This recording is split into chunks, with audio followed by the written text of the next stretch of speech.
If you don't mind a little water, get ready because we are meeting up with Odysseus and we are setting sail. You are warned, we won't have much of a ship. I mean, if you look over to your left, he's over there by the beach putting together some boards. I don't know how well they will hold up, but the man has been held under a spell in this island for over 7 years and he wants out. Do you blame him? Hello, I am Daisy and welcome to my channel. You're joining me as I go through the epic poem of Homer's Odyssey, translated from the Greek by Robert Fitzgerald. Before I get started, I'd like to thank my family, my friends, and subscribers for being part of my community and joining me on this platform. Also, if you are interested in diving into Book 5, no pun intended, with all the water we're going to be around, I have a jump link for you in the description of this video, and also I have left my research links for you to explore at your leisure. Homer's Odyssey Book 5 is titled The Sweet Nymph and Open Sea. And in its opening paragraph, we discover that the goddess Eros and Dawn are one and the same. And we also learn that Tithonus is her consort. Imagine her radiance stepping out into the new day, carrying fresh light in her arms for God and man. How beautiful is that? Come on. Now we are only on Book 5, and we've got an interesting development of the family tree. I'm developing it as I go along, so it will be interesting what it will look like by the time we get to the end. So far, it seems that Zeus has been quite busy populating the earth. He's had sex with his sister, his aunt, his nieces, cousins, mortal princesses, and queens. So we have a bunch of gods and demigods popping up everywhere. What I do find interesting is that there's a sense of order among the Greek gods, inasmuch as affairs of gods and humans is concerned. It seems that the buck stops with Zeus. After Athena meets with the gods on Olympus and reports on the plight of Odysseus, even though Zeus reminds her that most of Odysseus' current plight was much of her own doing, he still is willing to intervene, and he sends Hermes to give news to Calypso to stop her magic and release Odysseus. And that, in turn, will allow him to fulfill his destiny of returning home. He's been held captive not by chains, but by Calypso's love and the comforts of her enchanted island. For over 7 years, she had kept Odysseus in a state of bliss, knowing she was preventing him from doing what he set out to do. In a sense, she was a distraction, like a drug entity which makes one lose oneself to the detriment of one's goals. Now, interesting that the name Calypso itself is derived from the Greek word kalypto, which translates to cover or to conceal. This etymology is reflective of her role in this Homer's Odyssey, where she conceals Odysseus from the world and from his destined journey back to Ithaca. Calypso's role in Greek mythology is that of a nymph, a divine spirit associated with nature. There are some faint clues to her abilities if one dares to let the imagination wander. It is through these texts that we may get a glimpse of the beginning of medicine and the role women played. The Odyssey was written around 750 BC, before the birth of Christ and before the writing of the Old Testament. And the tales told are set in the Bronze Age, when priestesses and magi's were both doctors and spiritual healers. There was no distinction between the roles, and the temples were both place of worship and healing. Those were the hospitals. So this is where I give myself permission for a bit of speculation, a little bit of imagination. And in an article by Tesserametis, titled Drugs in Greek Mythology and Medicine, which I placed the link here so you can check that out. He writes that, pretty much what I just said here, humans have always suffered from disease. Well, I didn't say that. But he said that at first they were healed by priests and magicians who were respected by the community. I'm quoting him right now. He says that the need for healing and self-healing is inherent in humans, and that with the help of geomythology, myths have been interpreted as providing information about the ancient scientific knowledge through the millennia. And apart from the therapeutic methods, the ancient also had absolute knowledge of the importance of hygiene. So I'm not making that up. That's an academic statement. So where did the ancient Greek get that knowledge? And now back to my speculation. So I start with a question. What power or what knowledge did Calypso have that she could keep a man in a state of bliss for 7 years? We're told she's a nymph, and we're told that she possesses the divine ability to grant immortality and eternal youth. Moreover, this is what she offers to Odysseus in her attempt to keep him by her side. Her powers also extend to the control of the island that she's at, because she's actually a prisoner there herself. But, this is how she can also keep people prisoners or not. It's up to her. Now, we are told by Hermes that her hearthstone, her fireplace, scented the farthest shores with cedar smoke and smoke of thyme. Imagine, you step on that island and you're wafted by this aroma of cedar and thyme. Was this like burning incense on a grand scale? I learned that cedar is said to aid in relieving nervous tension, anxiety, fighting depression, and aggression. And the name thyme is actually derived from the word thymos, which means perfume. The ancient Greeks used thyme in their baths and burnt it as incense in their temples, believing that it was a source of courage. So, was this to help keep Odysseus in that blissful, distracted state?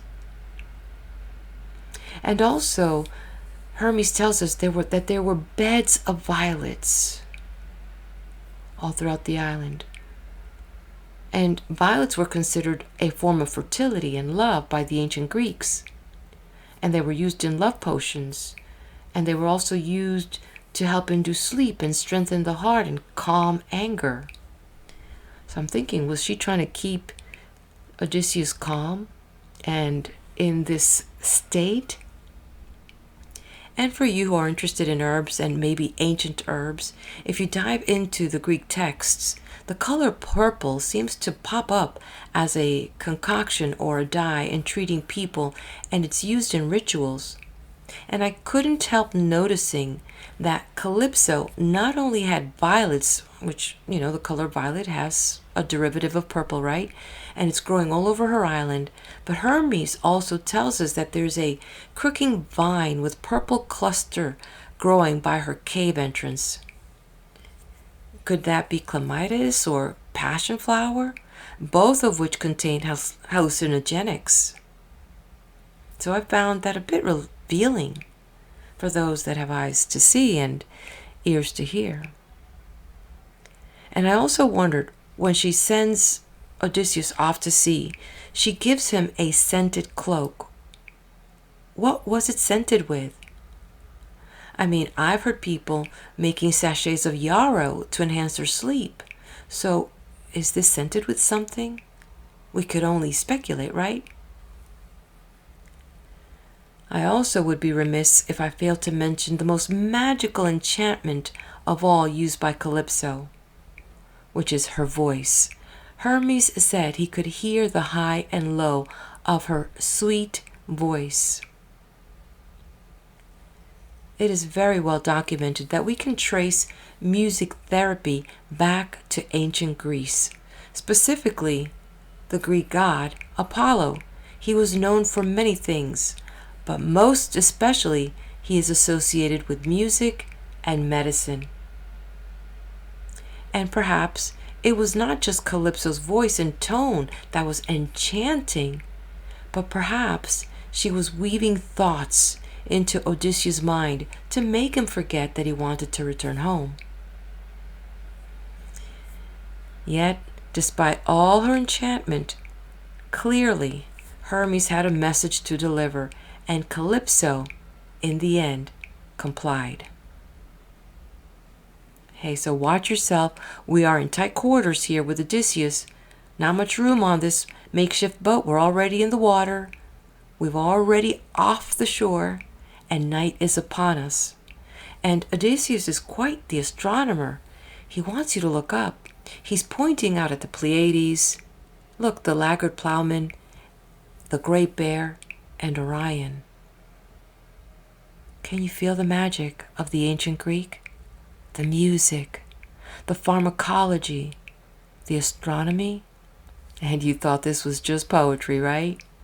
Well, keep these things in the back of your mind, but hold on to something because Poseidon, the Earthshaker, just spotted us. And I think we're up for a rough one, because I heard Odysseus say, "Lord, have mercy on me." Book 5, Sweet Nymph and Open Sea. Dawn came upon from the couch of her reclining, leaving her lord Tithonus brilliant-eyed with fresh light in her arms for gods and men. And the master of heaven and high thunder, Zeus, went to his place among the gods assembled, hearing Athena tell Odysseus' woe. For she, being vexed that he was still sojourning in the sea chambers of Calypso, said, "O Father Zeus and gods in bliss forever, let no man holding scepter as a king think to be mild or kind or virtuous. Let him be cruel and practice evil ways, for those Odysseus is ruled cannot remember the fatherhood and mercy of his reign.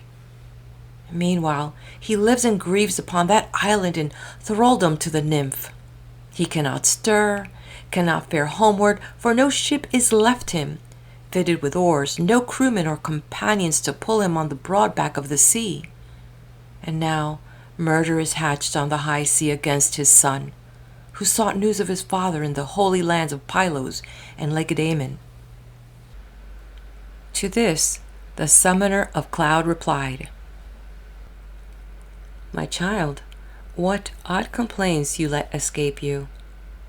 Have you not, you yourself, arranged this matter, as we all know, so that Odysseus will bring these men to book on his return? And are you not the one to give Telemachus a safe route for sailing? Let his enemies encounter no one, and row home again." He turned then to his favorite son and said, "Hermes, you have much practice on our missions. Go make it known to the softly braided nymph that we, whose will is not subject to error, order Odysseus home. Let him depart. But let him have no company, gods or men, only a raft that he must lash together, and after 20 days, worn out at sea, he shall make land upon the garden isle, Scheria, of our kinsmen, the Phaeacians. Let these men take him to their hearts in honor and berth him in a ship, and send him home, with gifts of garments, gold and bronze. So much he had not counted on from Troy, could he have carried home his share of plunder. His destiny is to see his friends again under his own roof, in his father's country." No words were lost on Hermes the wayfinder, who bent to tie his beautiful sandals on, ambrosial, golden, that carry him over water or over endless land in a swish of the wind, and took the wand with which he charms asleep, or when he wills, awake the eyes of men. So wand in hand he paced into the air, shot from Pieria, down to sea level, and veered to skim the swell. A gull patrolling between the wave crests of the desolate sea will dip to catch a fish, and douse his wings. No higher above the whitecaps Hermes flew until the distant island lay ahead. Then rising shoreward from the violent ocean, he stepped up to the cave. Divine Calypso, the mistress of the isle, was now at home. Upon her hearthstone a great fire blazing scented the farthest shores with cedar smoke and smoke of thyme, and singing high and low in her sweet voice. Before her loom, a-weaving, she passed her golden shuttle to and fro. A deep wood grew outside, with summer leaves of alder and black poplar, pungent cypress. Ornate birds here rested their stretched wings. Horned owls, falcons, cormorants, long-tongued beach-coming birds, and followers of the sea. Around the smooth-walled cave, a crooking vine held purple clusters under ply of green, and 4 springs, bubbling up near one another shallow and clear, took channels here and there through beds of violets and tender parsley. Even a god who found this place would gaze and feel his heart beat with delight. So Hermes did. But when he had gazed his fill, he entered the wide cave. Now face to face, the magical Calypso recognized him, as all immortal gods know one another on sight, though seeming strangers far from home. But he saw nothing of the great Odysseus, who sat apart, as 1,000 times before, and racked his own great groaning, with eyes wet scanning the bare horizon of the sea. Calypso, lovely nymph, seated her guest in a bright chair all shimmering, and asked, "O Hermes, ever with your golden wand, what brings you to my island? Your awesome visits in the past were few. Now tell me what request you have in mind, for I desire to do it if I can, and if it is proper thing to do, but wait a while and let me serve my friend." She drew a table of ambrosia near him and stirred a cup of ruby-colored nectar, food and drink for the luminous wayfinder, who took both at his leisure and replied,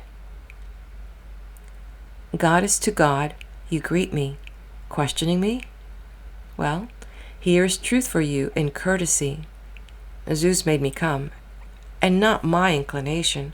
Who cares to cross the tract of desolation, the bitter sea, all mortals' town behind, where gods have beef and honors for mankind?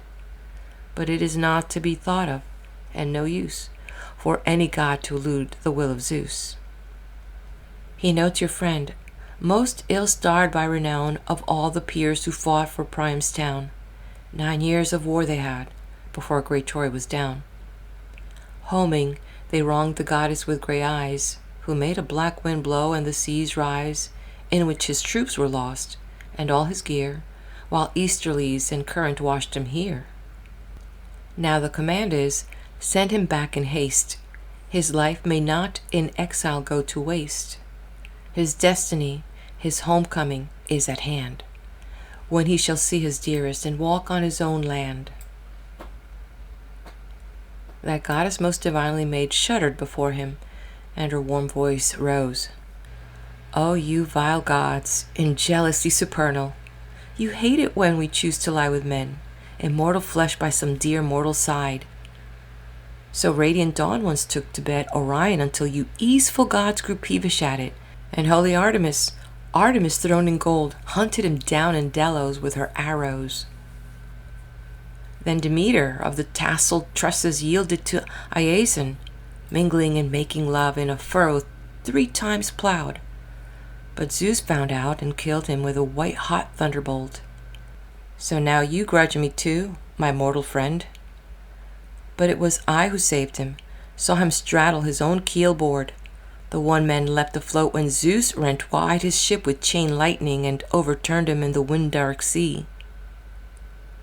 Then all his troops were lost, his good companions, but wind and current washed him here to me. I fed him, loved him, sang that he should not die nor grow old, ever, in all the days to come. But now there's no eluding Zeus' will. If this thing be ordained by him, I say so be it. Let the man strike out alone on that vast water. Surely I cannot send him. I have no long-oared ships, no company to pull him on the broad back of the sea. My counsel he shall have, and nothing hidden, to help him homeward without harm. To this the wayfinder made answer briefly. Thus you shall send him then, and show more grace in your obedience, or be chastised by Zeus. The strong god glittering left her as he spoke, and now her ladyship, having given heed to Zeus's mandate, went to find Odysseus in his stone seat to seaward, tear on tear brimming his eyes. The sweet days of his lifetime were running out in anguish over his exile, for long ago the nymph had ceased to please. Though he fought shy of her and her desire, he lay with her each night, for she compelled him. But when day came, he sat on the rocky shore and broke his own heart, groaning, with eyes wet scanning the bare horizon of the sea. Now she stood near him in her beauty, saying, "O forlorn man, be still. Here you need grieve no more. You need not feel your life consumed here. I have pondered it, and I shall help you go. Come and cut down high timber for a raft or flatboat. Make her broad-beamed and decked so you can ride her on the misty sea. Stores I shall put aboard for you, bread, water, and ruby-colored wine to stay your hunger, give you a sea cloak and a following wind to help you homeward without harm, provided the gods who rule wide heaven wish it so. Stronger than I they are, in mind and power." For all he had endured, Odysseus shuddered, but when he spoke, his words went to the mark. "After these years a helping hand? O goddess, what guile is hidden here? A raft, you say? To cross the western ocean, rough water and unknown? Seaworthy ships that glory in God's wind will never cross it. I take no raft you grudge me out to sea. Or yield me first a great oath, if I do, to work no more enchantment to my harm." At this the beautiful nymph Calypso smiled and answered sweetly, laying her hand upon him, "What a dog you are, and not for nothing learned, having the wit to ask this thing of me. My witness then be earth and sky, and dripping sticks that I swear by. The gay gods cannot swear more seriously. I have no further spells to work against you. But what I shall devise, and what I tell you, will be the same as if your need were mine. There are hearts made of cold iron, but my heart is kind." Swiftly she turned and led him to her cave, and they went in, the mortal and immortal. He took the chair left empty now by Hermes, where the divine Calypso placed before him victuals and drink of men. Then she sat down facing Odysseus, while her serving maids brought nectar and ambrosia to her side. Then each one's hands went out on each one's feast until they had had their pleasure, and she said, "Son of Laertes, versatile Odysseus, after these years with me, you still desire your old home? Even so, I wish you well. If you could see it all before you go, all the adversity you face at sea, you would stay here and guard this house and be immortal, though you wanted her forever, that bride for whom you pine each day. Can I be less desirable than she is? Less interesting? Less beautiful? Can mortals compare with goddesses in grace and form?" To this, the strategist Odysseus answered, "My lady goddess, here is no cause for anger. My quiet Penelope, how well I know, would seem a shade before your majesty, death and old age being unknown to you, while she must die. Yet, it is true, each day I long for home, long for the sight of home. If any god has marked me out again for shipwreck, my tough heart can undergo it. What hardship have I not long since endured at sea, in battle? Let the trial come." Now as he spoke, the sun set.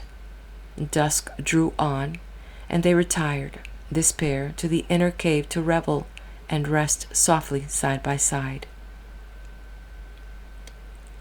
When dawn spread out her finger tips of rose, Odysseus pulled his tunic and his cloak on, while the sea nymph, dressed in a silvery gown of subtle tissue, drew about her waist a golden belt and veiled her head, and then took thought for the great-hearted hero's voyage.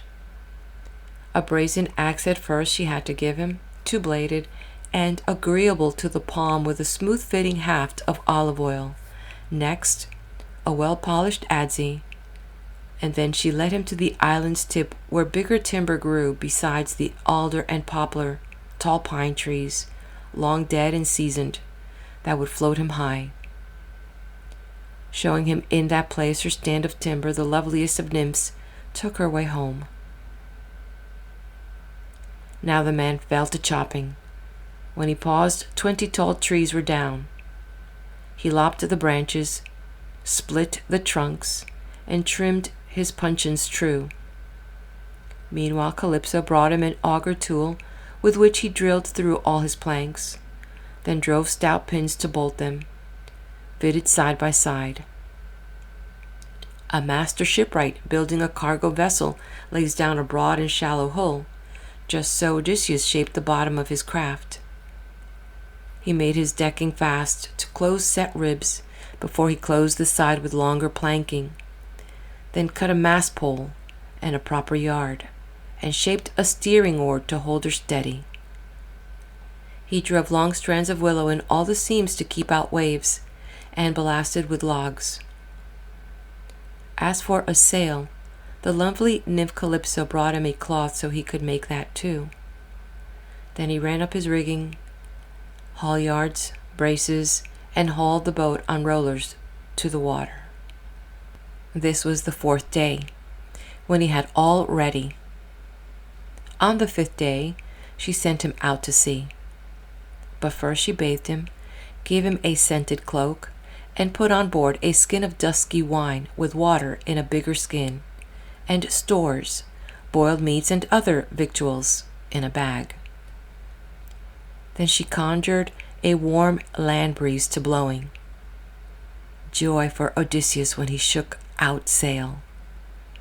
Now the great seaman, leaning on his oar, steered all the night unsleeping, and his eyes picked out the Pleiades, the laggard ploughman, and the great bear, that some have called the Wain, pivoting in the sky before Orion.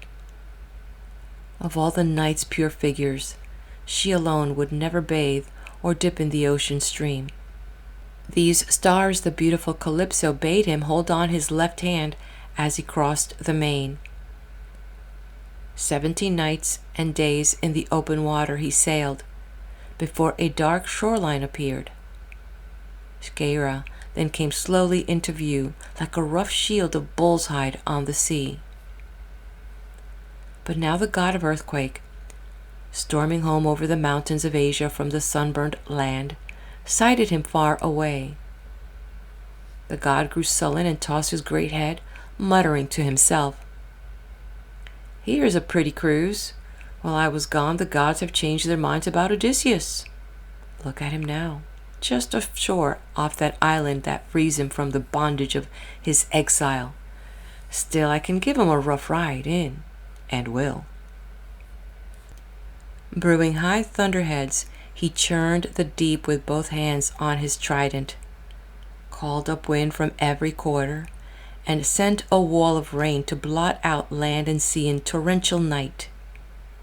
Hurricane winds now struck from the south and east, shifting northwest in a great spume of seas, on which Odysseus' knees grew slack, his heart sickened, and he said within himself, "Rag of man that I am, is this the end of me? I fear the god has told it all too well, predicting great adversity at sea and far from home. Now all things bear her out, the whole rondure of heaven hooded so by Zeus in woeful cloud, and the sea raging under such winds. I am going down, that's Sure. How lucky those Danaans were who perished on Troy's wide seaboard, serving the Etredale. Would God I, too, had died there. Meant my end that the Trojans made so many casts at me when I stood by Achilles after death. I should have had a soldier's burial and praise from the Achaeans, not this choking waiting for me at sea, unmarked and lonely. A great wave drove at him with toppling crest spinning him round in one tremendous blow, and he went plunging overboard, the oar half wrenched from his grip. A gust that came on howling at the same instant broke his mast in two, hurling his yard and sail far out to leeward. Now the big wave a long time kept him under, helpless to surface, held by tons of water, tangled too by the sea cloak of Calypso. Long, until he came up spouting brine, with streamlets gushing from his head and beard, but still bethought him, half drowned as he was, to flounder for the boat and get a handhold into the bilge, to crouch there, foiling death. Across the foaming water, to and fro, the boat careered like a ball of tumbleweed blown on the autumn plains, but intact still. So the winds drove this wreck over the deep, east wind and north wind, then south wind, and coursing each in turn to the brutal Harry. But Ino saw him. Ino, Cadmo's daughter, slim-legged, lovely, once an earthling girl, now in the seas a Nereid, Leukothea. Touched by Odysseus' painful buffeting, she broke the surface, like a diving bird, to rest upon the tossing raft and say, "O forlorn man, I wonder why the Earth-shaker, Lord Poseidon, holds this fearful grudge, father of all your woes. He will not drown you, though, despite his rage. You seem clear-headed still, so do what I tell you. Shed that cloak, let the gale take your craft, and swim for it. Swim hard to get ashore upon Scheria yonder, where it is fated that you find a shelter. Here, make my veil your sash. It is not mortal. You cannot, now, be drowned or suffer harm. Only the instant you lay hold of earth, discard it, cast it far, far out from shore, in the wine-dark sea again, and turn away." After she had bestowed her veil, the Nereid dove like a gull to windward, where a dark wave-side closed over her whiteness. But in perplexity Odysseus said to himself, his great heart laboring, "O damned confusion! Can this be a ruse to trick me from the boat for some gold's pleasure? No, I will not swim. With my own eyes I saw how far the land lies that she called my shelter. Better do the wise thing, as I see it. While this poor planking holds, I stay aboard. I may ride out the pounding of the storm, or if she cracks up, take the water then. I cannot think it through a better way." But even while he pondered and decided, the god of earthquake heaved a wave against him high as a roof tree and of awful gloom. A gust of wind, hitting a pile of chaff, will scatter all the parched stuff far and wide. Just so, when this gigantic billow struck the boat's big timbers flew apart. Odysseus clung to a single beam, like a jockey riding meanwhile stripping Calypso's cloak away. Then he slung around his chest the veil of Ino and plunged headfirst into the sea. His hands went out to stroke, and he gave a swimmer's kick. But the strong Earth-shaker had him under his eye, and nodded as he said, go on, wander the high seas this way, take your blows, before you join that race the gods have nurtured. Nor will you grumble, even then, I think, for want of trouble." Whipping his glossy team, he rode off to his glorious home at Aegae, but Zeus's daughter, Athena, countered him. She checked the course of all the winds but one, commanding them, "Be quiet and go to sleep." Then sent a long swell running under a norther to bear the prince Odysseus back from danger, to join the Phæacians, people of the sea. 2 nights, 2 days, in the solid deep sea well he drifted, many times awaiting death, until with shining ringlets in the east the dawn confirmed a 3rd day, breaking clear over a high and windless sea, and mounting a rolling wave he caught a glimpse of land. What a dear welcome thing life seems to children whose father, in the extremity, recovers after some weakening and malignant illness. His pangs are gone. The gods have delivered him. So dear and welcome to Odysseus the sight of land, of woodland, on that morning. It made him swim again, to get a foothold on solid ground. But when he came in an earshot, he heard the trampling roar of sea on rock, where combers, rising shoreward, thudded down on the sucking ebb, all sheeted with salt foam. Here were no covers or harborage or shelter, only steep headlands, rock-fallen reefs and crags. Odysseus' knees grew slack, his heart faint. A heaviness came over him, and he said, "A cruel turn this. Never had I thought to see this land. But Zeus has let me see it, and let me, too, traverse the western ocean, only to find no exit from these breakers. Here are sharp rocks offshore, and the sea, a smother rushing around them, rock face rising sheer from deep water. Nowhere could I stand up on my 2 feet and fight free of the welter. No matter how I try it, the surf may throw me against the cliffside. No good fighting there. If I swim down the coast, outside the breakers, I may find shelving shore and quiet water. But what if another gale comes on to blow? Then I go cursing out to sea once more. Or then again, some shark of Amphitrite may hunt me, sent by the genius of the deep. I know how he who makes earth tremble hates me." During this meditation, a heavy surge was taking him, in fact, straight on the rocks. He had been flayed there, and his bones broken, had not gray-eyed Athena instructed him. He gripped a rock ledge with both hands in passing and held on, groaning as the surge went by, to keep clear of its breaking. Then the backwash hit him, ripping him under and far out. An octopus, when you drag one from his chamber, comes up with the suckers full of tiny stones. Odysseus left the skin of his great hands torn on the rock edge as the waves submerged him. And now at last Odysseus would have perished, battered inhumanly, but he had the gift of self-possession from gray-eyed Athena. So, when the backwash spewed him up again, he swam out and along and scanned the coast for some land spit that made a breakwater. Lo and behold, the mouth of a calm river at length came into view, with level shores unbroken, free from rock, shielded from wind, by far the best place he had found. But as he felt the current flowing seaward, he prayed in his heart, "O hear me, Lord of the stream. How sorely I depend upon your mercy, derelict as I am by the sea's anger. Is he not sacred even to the gods, the wandering man who comes, as I have come, in weariness before your knees, your waters?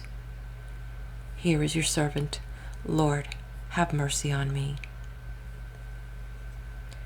Now even as he prayed, the tide at ebb had turned, and the river god made quiet water, drawing him into safety in the shallows. His knees buckled, his arms gave way beneath him, all vital force now conquered by the sea.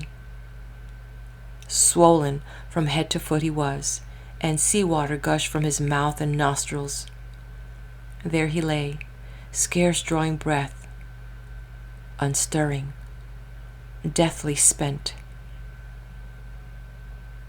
In time, as air came back into his lungs and warmth around his heart, he loosed the veil, letting it drift away on the estuary downstream to where a white wave took it under, and Iono's hands received it.